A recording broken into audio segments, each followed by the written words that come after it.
I welcome everyone. David Hall, CEO of TAMP. Thank you for joining us. And another episode 4 of our Dr. Innovator Journey series. Today we have Dr. Naoko Okada from Japan. Dr. Okada has been a Dr. Innovator, an entrepreneur for many years. She's board certified. She's a surgeon. She is an oncologist, 2 master's degrees, an MBA from Hult, and another master's degree in Disruptive Innovation. Dr. Okada's mission is to spread digital literacy in Japan. She's held positions with pharmaceutical companies. She is involved with AI companies. She has an AI company, telehealth companies, and other emerging technologies. Dr. Okada, welcome. And please, may I ask you to introduce yourself, to tell a little bit about first your practical real-life experiences in medical communications that you had previously told me about, and how you got involved. Later, we'll talk a little bit about your role and your journey in innovation. Thank you. Hello, everyone. My name is Naoko Okada. I'm a medical doctor in Japan. I'm specializing in breast and thyroid cancer. However, initially, I started my medical career from forensic medicine research. Actually, I was a very inverted person. So I tend to study more, speak with my friend. I frequently went to the biochemistry and forensic medicine lab rather than doing the club activity. During 6 years of medical school life, I completed one article about alcohol dependency. And one time before graduating my medical school, the professor told me that, "Oh, Naoko, you need to go to the practical. You need to go to the practical field before entering the researching." I decided to go to the city hospital where I could study primary care. Then I stayed two years in the city hospital, and I experienced family medicine and also ER. Yeah, after 2 years practice, I was so impressed that I could manage the patient by communicating very well. Yeah, of course it was because my colleague and also co-medical. Co-medical means the staffs around me, like nurses and other staffs in the hospital. They are very they supported me very well, and I learned from them a lot how to communicate with patient. And also, I have known that the communicating patient very well also improves the patient situation. Thank you, Dr. Okada. May I ask you to please tell us a little bit about the role you had described to me previously, being involved with busy doctors, other busy doctors, and where you stepped in to intermediate because you felt the communications between doctors and patients was very important. The 2 years of practice, I returned to the research field, and I have done 1 year researching in forensic medicine, but I really missed the clinic. So after the consideration, I decided to return to the practice, and I returned to the general internal medicine. But after that, I changed my specialty to surgery because when I was a student, I really interested in the surgery because I really love to use my hand in my job. So I went to the surgery, and I started practice to take my board certification. After a 7 years training, I took a board certification of surgery, and also I became a staff doctor in breast and thyroid surgery. However, during 7 years training, I have been thinking about the communication between patient and doctors, especially in surgery, was a bit terrible more than in internal medicine, because doctors are very, very busy and they don't have enough time to communicate and explain about why that procedure in the treatment are needed for patient treatment, and patients just follow the doctors and the nurses.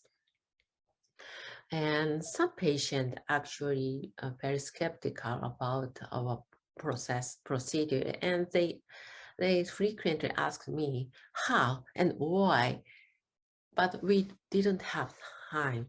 Not we, but especially my senior doctors and my bosses didn't have enough time actually, so they tend to avoid the communication, and actually the patient seems to have no satisfaction about the medical treatment, even though the operation was successfully done.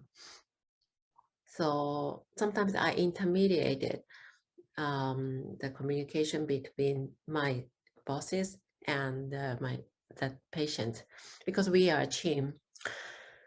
But I also have not enough time, so sometimes the nurses could intermediate our communication. But in Japan, the patient tend to be satisfied when doctors explain about the medical procedure. So yeah, actually I should explain sometimes also.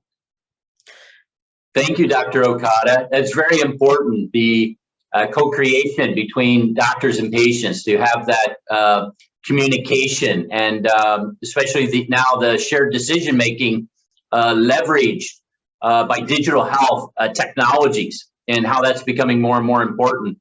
May I ask you to move now and tell us more about your journey as a Dr. Innovator, how that path kind of unfolded. I know, involved in some different clubs and promoting telehealth and telemedicine, and encouraging, again, the doctor communication, patient communications with telemedicine, telehealth, and how you become a connector and how you became an innovator. Like some patients showed anxiety to me because I was a woman. Most of the surgeons were men, so actually I think I might have been seen very weak and unconfident. So I tried to show myself like more stronger, and also I try to keep the reliance with my patient. So I was very careful about the communication. Anyway, so that is actually my big motivation. I focusing on my communication. So yeah, after I continued 10 years, 10 years practice in surgery, I started my own trial. I started to communicate with my friend who want more medical information through SNS, and I used SNS Messenger. Actually, they were not a patient, but they are just people, pretty patient who want more information, or other doctors patient. So actually I started kind of second opinion through SNS. They appreciated me so much, and I was confident that I could support the communication between my friend and the doctors, and it actually satisfied their result of the treatment. So actually, I thought it was very good at communication and also innovating the medicine. I started SNS, and also I started talking in the clubhouse, and I had a weekly club, and I started to do how to communicate well through telemedicine.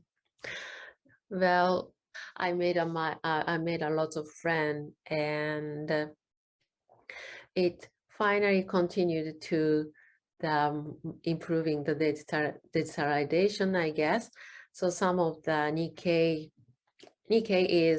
is a part of the broadcasting company, which produces newspaper and other media, invited me, and I could talk in that session, the session held it by Nikkei. It also affected some people in the, I believe in the like some government level, and I feel like I could encourage some Japanese digitalization somewhat.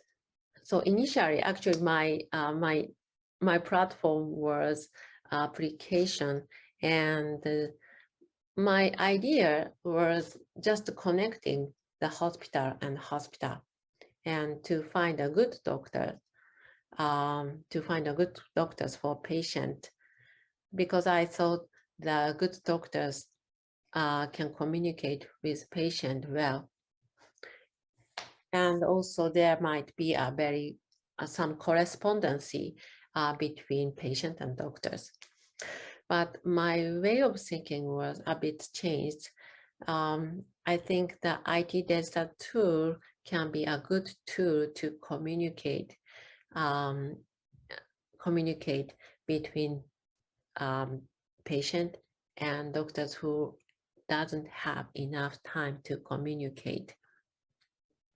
So now I'm still enthusiastic to create some platform to encourage patient and doctors communication.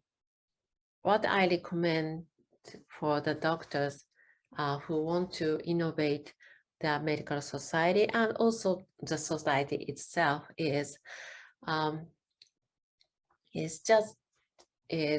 I think you might be here because of some experience of, like, you felt some issues of your medical life or your society, your true life.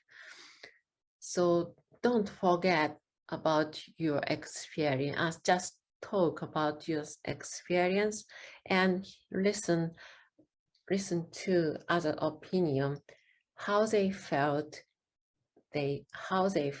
about your experience. Sometimes your experience might be just one perspective and just one opinion, and your solution might be wrong. Actually, I have talked about my experience to many people, and also I talked about my solution to many people through Clubhouse, and also as opportunity like Nikkei conference, and also just by my personal meeting. And thanks to that, I could have a lot of ideas from my friends, and also finally I changed and modified my way of solution, how to improve the patient experience, how to improve the patient and doctor's relationship. So, so talk about your ideas to your friends and also the people as much as possible, and get your opinion before starting, or while you are working on your project. That is very important thing. And the second one is do not give up your ideas, and do not forget your ideas. I think the doctors are very busy, and I also working as a doctor, and I'm working at my ideas, my project. It is very hard for me to continue. But if you forget your ideas, and who will do your project? No one except you cannot do your project. So I think only, so I like, so they're forgetting your project, your ideas means the end of your project, the end of your identity sometimes. So I hope you will continue, and as long as possible. Well, finally, I personally, you need to be confident, confident in the truth that you are here.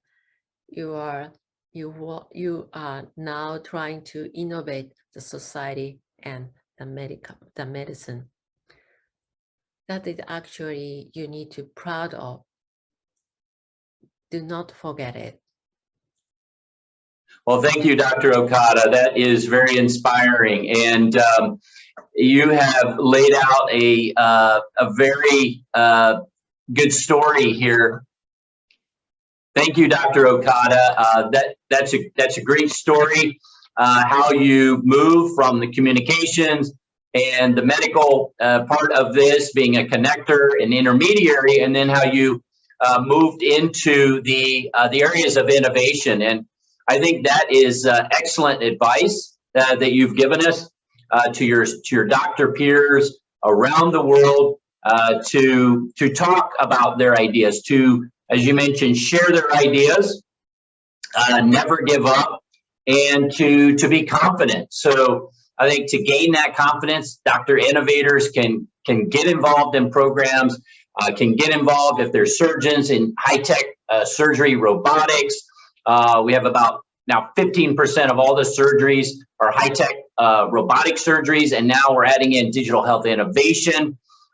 So this is a very important area, combining these areas as well. If you're a surgeon, also for other medical doctors in the area of digital health technology. So just gaining that confidence, being able to advise and to make suggestions to your patients about which digital health technologies they should be using, and then to be able to co-create together with those patients, leveraging the power of the digital health technology. So thank you very much, everyone, for joining us. Thank you, Dr. Okada, for sharing your story as a doctor innovator.